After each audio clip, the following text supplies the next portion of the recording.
This week on Tuesday Tea with Charlie G, we're going to continue our all-around leader series and talk about the long jump. It's Tuesday Tea with Charlie G. Spend some time with me. Tell me what you see. We'll have encouraging lessons, counting all of our blessings. It's Tuesday with Charlie G. That's me.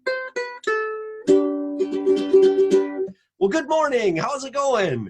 You know what? I have to admit, I am not doing this live Tuesday Tea. I'm actually recording it a little earlier because I've got a really important meeting at 9:30 on Tuesday, but I'm going to release this so that you can see it at 9:30. If you're there live, go ahead and give me the thumbs up. You can still respond and you can chat into the, into the comments section. But I am so happy that you tuned in today. We're going to have a lot on the show, a lot to talk about, a lot of neat things.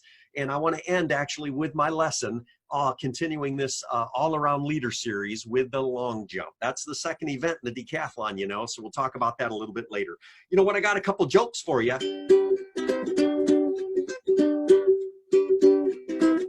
Some of you really like the music behind the jokes, right? So I'm gonna just hey, do you know why melons don't get married? Do you know why melons don't get married? Because they cantaloupe. They cantaloupe.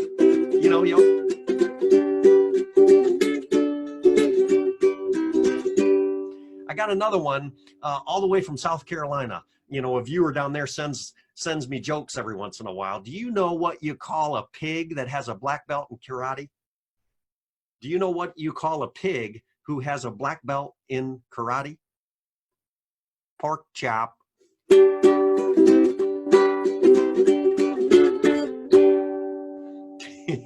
hope you like those. You know what? You tell those to your kids and your grandkids and you'll be the cat's meow. They'll think you're so funny. Well, yes, I hope you're doing great this week. I'm drinking some yerba mate here. It's in the afternoon now, but I love to drink tea all the way around. I often drink, maybe not so much caffeine towards the end of the day, but I drink tea. Yerba mate is one of my favorites, and so I hope you got something nice to drink while we're watching together. Yesterday, Monday, I released another podcast episode, and I really am excited about Elizabeth Myers. Elizabeth is a homeschool mom. She is the wife of a military fighter pilot, and she's written a book recently called Undefeated: How to Stop Fighting the Wrong Battles and How to Live a Victorious Life. She's been through a lot, and you hear about the things that she and her family have been through. And she's just a strong Christian person with a wonderful witness. And she's now reaching out to try to help other people, overcome the tragedies and setbacks and adversity that they have faced. And she's an encourager. That's why she's on the show, right? Encouragers United podcast is a great work that I am doing, working hard at it every week to just teach and to bring some positive energy to your life. So go ahead and check that out. That was released yesterday, Monday. And another feature that I'm really excited about here is that I have obtained a sponsorship. And I want to tell you that the great picture that you're seeing actually here on my videos is now provided by a wonderful company called Amcrest. Amcrest provides and manufactures and sells a wide variety of cameras. I'm using their ProCam webcam. That's a USB cam that just plugs into my laptop, and it has improved my picture. It is in full 1080 HD, density, and it is a wonderful mid-range camera that is available on Amazon for you. If you would like to increase your, the quality of your picture and video on YouTube and Skype and, Google Hangouts or Zoom, you can actually plug in this camera for a modest price, and Amcrest.com has done a wonderful job in providing us with a camera that has now expanded my ministry to be able to put some audio and video now up on YouTube. And so if you would like to watch these interviews, there are some coming now with Liz's yesterday, and that's available on YouTube under the channel Encouragers United. So go ahead and check that out if you'd like. And many thanks to the folks at amcrest.com and the wonderful camera that they are providing for our show. All my back episodes, you'll see a contrast between the video. You'll see, oh, wow, the video really got a lot better. And that's when Amcrest stepped up and they're helping me out. You know, another exciting thing happened to me this week. Even just this week, I received a book in the mail.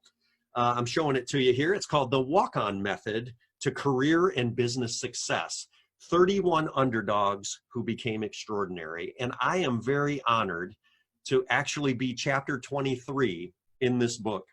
Jim Roddy, a good friend that I have known for quite a few years, features a young boy, 18-year-old kid from Gobles, Michigan, that walks on, becomes a non-scholarship athlete at the Division I level in the sport of track and field.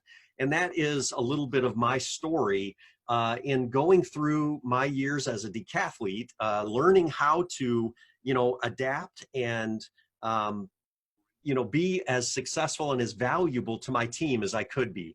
And I really am honored to be a part of the project. It's 31 stories of walk-ons who became, you know, who overcame what they were facing. And so my story is in this book as chapter 23, and I'm so excited.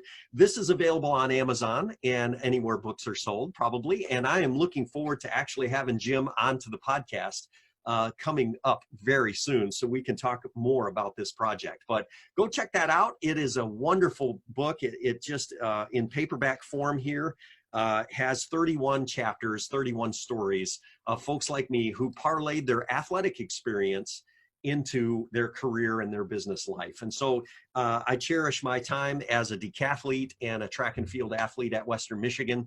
And that's highlighted a little bit there in Jim's book. That's the great segue into what I kind of wanted to talk about with you here. I'm going to actually share my screen, and we're going to talk about the long jump, right? The long jump is the second event in the decathlon.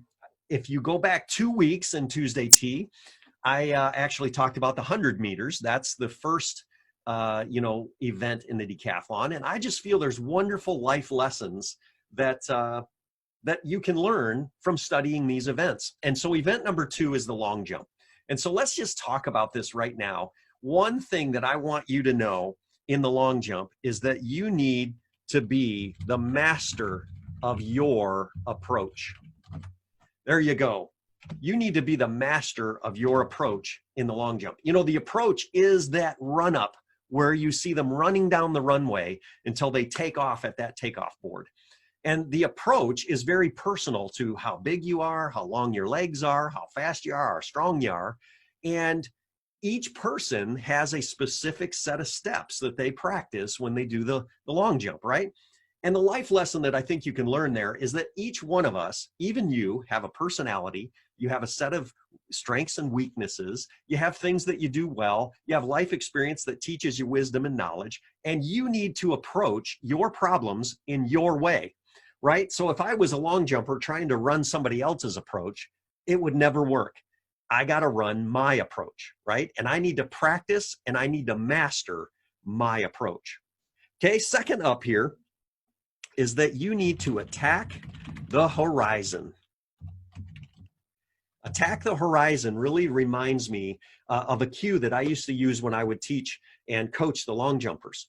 The thing that long jumpers often want to do is that wherever they look is where they're basically going to head, right? So if you're looking down at the ground, then that's kind of where you're going to jump, down into the ground, right?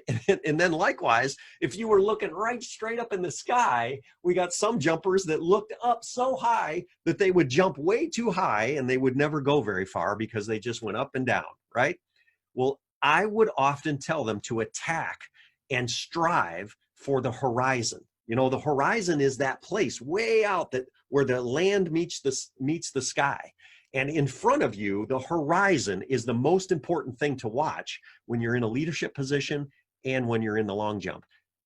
Attack the horizon. We've got to know our vision and know where we want to jump, right? Know where we're going. And if you're looking down into the minutia and into the rabbit holes and the darkness of your details, that's exactly where you're going to go. And likewise, if you're looking right straight up at the sky, you've set your expectations way too high, then that's when you're going to shoot right straight up in the air. A long jumper wants to take off at that perfect 45 or so degree angle, and the horizon, attacking the horizon, having a vision is what's most important, right? And another life lesson from the long jump: don't cross that line, right? Don't cross that line. Everybody knows where the long jump board ends, right? And you have to jump behind that line, because if you cross over that line accidentally, the red flag is flown and you got to foul, right? And you don't want to foul your jumps. In the decathlon, we only had 3 attempts. So if you lose one, boy, you're stuck. You've only got 2 more chances. And if you happen to foul 2 jumps, oh man, you're really sunk. You got to go you got to move back, and you've got to make sure you get a fair jump. Now, the life lesson for me, though, is that there are lines in our life, right? Legal lines, moral lines, ethical lines, relational lines. And we got to learn where those lines are and never, ever cross those lines, because otherwise it's a foul. And you're going to disqualify yourself if you cross those lines. And you know what? That may make sense for you in a certain way. Like for me, like for instance, in ministry, I'm doing ministry right now where I may meet with people. I make it a practice to never cross the line, and I just don't meet with, people of the opposite gender, women in this case, by myself. I'll always either have the door open, have someone there that is accessible. I never would meet with that person to put them in an uncomfortable position with me, right? So that's a line that I have decided that I'm not going to cross. And if I cross that, then it just opens up risk and liability for me to either be misunderstood or for someone to feel uncomfortable. And so in my line of work, there's a line that you just don't cross, right? And so there may be lines in your life that and in your work that you just don't cross. And so remember that. Don't cross that line and don't foul. The last little life lesson, I love this one. You gotta get dirty, right? In the long jump, in the landing, after you fly through the air, you're landing in a sand pit, which is a little softer and it absorbs the impact of you landing.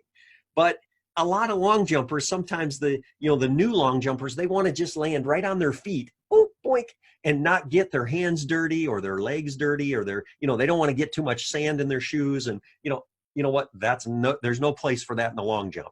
If you've done the long jump and you watch and see the best Olympic and world champion long jumpers, man, they throw themselves into that landing in such a way as that they get sand in their shorts, they get sand in their socks and their shoes. And boy, I used to come up and have sand in my nose and in my ears and all over my hair and, in my shirt. And, because you got to throw yourself into your work, and you got to be willing to get dirty if you're going to long jump and land well. Because listen, in the long jump, every inch matters, right? And especially in the decathlon, every inch represented about 3 or 4 points. Right? And so every inch that I could eke out by doing whatever it took, in this case, getting dirty, then I got to do it to score the best that I can score. You know what? There's 4 life lessons that I think are so exciting when you watch a long jumper run down the line and take off.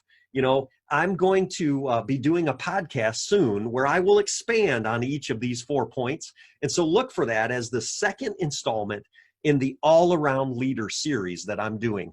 First, we had the 100 meters. Now you got the long jump. And you know what? Next week, start looking for event number 3. You know what that is? It's the shot put. Oh, my goodness. Oh, one of my worst events as a decathlete, but one that I learned a tremendous amount from. Well, that's enough for me. I hope you're going to have a great week. And let's just sing ourselves out of the Tuesday tea this week. But I hope you're doing well, and I hope this has been encouraging for you today. It's Tuesday tea with Charlie G. Spend some time with me. Tell me what you see. We'll have encouraging lessons, counting all of our blessings. It's Tuesday with Charlie G. That's me. Have a great week, everybody. Bye-bye.